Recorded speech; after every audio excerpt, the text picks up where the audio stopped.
First at 4, the FDA authorizes the first pill to fight COVID-19, and our Dr. McGeorge has a word of caution regarding this new milestone. The scandal surrounding former city council member Charles Pugh rocked the city of Detroit. Today, he's out of prison, but faces some restrictions. And here's Paul. Yeah, hey, Karen, right now we're getting a little bit of sunshine here downtown, but those clouds are going to roll back in, and by this time tomorrow, the pitter-patter of little snowflakes. We'll break that down for you straight ahead. The holidays are a great time to add a pet to the family, but you need to be mindful of puppy-related scams. I'll let you know what you need to watch out for while on the hunt for your new best friend. Live from downtown Detroit, home of WDIV and Click on Detroit, Local 4 News First at 4 starts now. Good afternoon, everybody. I'm Karen Drew. First at 4, in the middle of a COVID surge, U.S. health regulators have just authorized the first pill to treat the virus that Americans will be able to actually take home. Local 4's Jason Colthorpe in the newsroom. And Jason, this is another big milestone in the battle against COVID-19. It sure is, Karen. All of the previously authorized drugs for COVID required an IV or an injection. That meant you had to go to the hospital or another medical facility. This new Pfizer pill is a faster and cheaper way to head off the worst effects of the virus, according to doctors. The drug is called Paxlovid. The research so far has shown a 90% lower risk of hospitalization and death among patients most likely to get a severe case.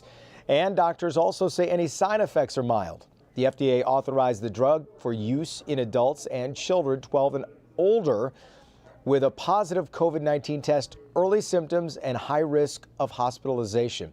Also, children who are eligible must weigh at least 88 pounds. The U.S. government will buy enough Paxlovid to treat about 10 million people, but officials are expected to ration early shipments to the hardest hit parts of the country. Local 4's Frank McGeorge talks about what this means and what it doesn't. The emergency authorization of Pfizer's drug Paxlovid is actually really good news. It means we have another tool to keep the most vulnerable from developing more severe disease, ending up in the hospital, or dying. Now, this is especially important as we deal with COVID variants like Omicron, since this drug can treat a COVID infection completely independent of any spike mutations. Now, one final critical message, though. This is not in any way a substitute for vaccination. Preventing an infection is way smarter than having to treat it. And speaking of Omicron and vaccinations, I'll be answering more viewer questions coming up at 5 and 6. Back to you. All right, Doc. And another antiviral pill from Merck is also expected to win authorization in the near future. The pills from both companies are expected to be effective against Omicron because they don't target the spike protein where most of the variant's mutations reside. Karen, we'll hear more from the doc coming up later. Back to you. All right, we appreciate it. See you at 5.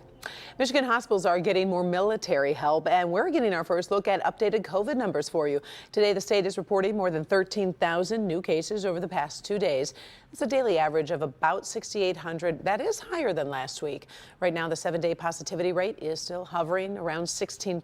The state also says a new federal team will travel to Mercy Health Muskegon to help with staffing. Meantime, medical teams will stay 30 days longer at Beaumont Hospital, Dearborn, Spectrum Health in Grand Rapids, and Covenant Healthcare in Saginaw. Now, those new numbers come 3 days before Christmas, with many Americans struggling to get tested for COVID before the holiday. President Biden is planning to send 500 million free COVID tests to Americans who request them, but that doesn't start until January. Stores are facing shortages right now. So Right now, some retailers are limiting test kit purchases. CVS is only allowing customers to buy 6 at a time. The chain acknowledges some stores are running out. Walgreens has set a limit of 4 at-home tests per purchase. Walgreens says the demand for tests picked up after Thanksgiving, just as the Omicron variant started emerging around the world. Former Detroit City Council president and news anchor Charles Pugh has been released from prison. You might remember he was behind bars after a criminal sexual conduct conviction. Pugh was found guilty for having a relationship with a 14-year-old boy while he worked at WJBK. He could have served up to 15 years in prison, but he has been released after serving about 5. Pugh will be on parole for 2 years and will be listed on the sexual offender registry for the rest of his life. Tonight at 5, reaction to his release, including one person who isn't convinced Pugh has learned his lesson. A former Hazel Park police detective has reached a plea deal in a case of public corruption. Sean Bocher was charged back in February, accused of embezzling about $68,000 in public funds for his personal use. Well, this week he pleaded guilty to 1 count of embezzlement by a public official of $50 or more and made restitution. Michigan Attorney General says a judge will determine other terms of his sentence. That hearing is set for February 22nd. All right, we are seeing cold and clear. I have to tell you, Paul, I was walking the dog this morning and I kind of felt like my face was going to fall off. It was so cold and windy. Well, you know, it's not that this is anything even close to record setting. It's just we really haven't had much of this, Karen. We really have not had a whole lot of that deep freeze stuff. Well, we did today. You can see we're at least getting some sunshine downtown. Some areas are a little cloudier. Some areas are looking like this.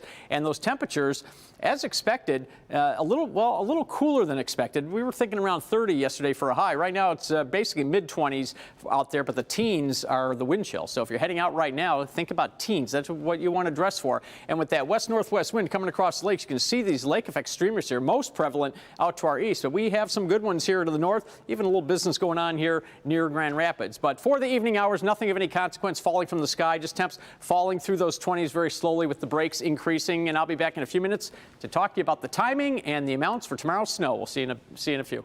Thank you, Paul. Jurors are still deliberating in 2 high-profile cases that we've been watching. Former Minnesota police officer Kim Potter has been waiting 3 days for a verdict in her shooting of Daunte Wright. Yesterday, jurors asked what to do if they're facing a deadlock. The judge told them to keep going.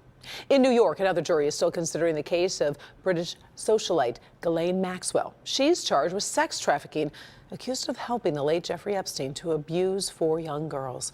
We will bring an update if there is a verdict in either case. A big barrier broken inside of Michigan U.S.'s Attorney's Office. Dawn Eisen was sworn in this week as the new U.S. Attorney in the Eastern District. The Detroit native and Wayne State Law School grad is the first black woman to serve in that position. Eisen says she's honored to be considered a trailblazer. I do hope that I serve as an inspiration, but I've had so many women pave the way for me. And not only do I hope that I serve as an inspiration because I'm black, but because of my lived experience. Eisen replaces Simon Mosen, who has been serving as acting U.S. Attorney since Matthew Schneider resigned back in January. Coming up at 5, the new U.S. Attorney talks about some of her top priorities in her new role in our one-on-one interview. Well, the holidays are a popular time to bring a new pet home, but you should always make sure that animal you choose is a good fit for your family. And we're talking about long-term here. Plus, there are other risks that could leave you ripped off, also heartbroken. Today, Kim DiGiulio met with Attorney General Dana Nessel to talk about this pet lover alert. Getting a puppy can be the best thing in the world, but puppy scams are happening daily. That's why Michigan's Attorney General is here at Michigan Humane with a warning for anyone looking to add an adorable new pet to their family. It's easy to fall in love with a face like this when you see breeders and online pet stores posting about puppies for sale. So many people want a cat or a dog for their family members for Christmas, but we want people to know what they're getting into. Attorney General Dana Nessel is here at the Michigan Humane Society to warn consumers pet scams are happening daily. Please always look up reviews prior to engaging with a breeder or a seller or a shipper, and always Google the name of whoever the breeder, seller, or shipper is. While visiting Michigan Humane, she took a tour of the facility while getting a chance to play and interact with all of the cats and dogs up for adoption. Okay, best day of being AG. That's all I'm gonna say. She says the best way to avoid being scammed is adopting at a local shelter or humane society. What I recommend more than anything, here at Michigan Humane, there are so many wonderful animals that are available for adoption. There's a 100% chance that it's valid and legitimate. You're not going to get scammed. And these animals could really use a good home. She also recommends avoiding payment apps like Venmo, Zelle, or Cash App if you choose to go the breeder route.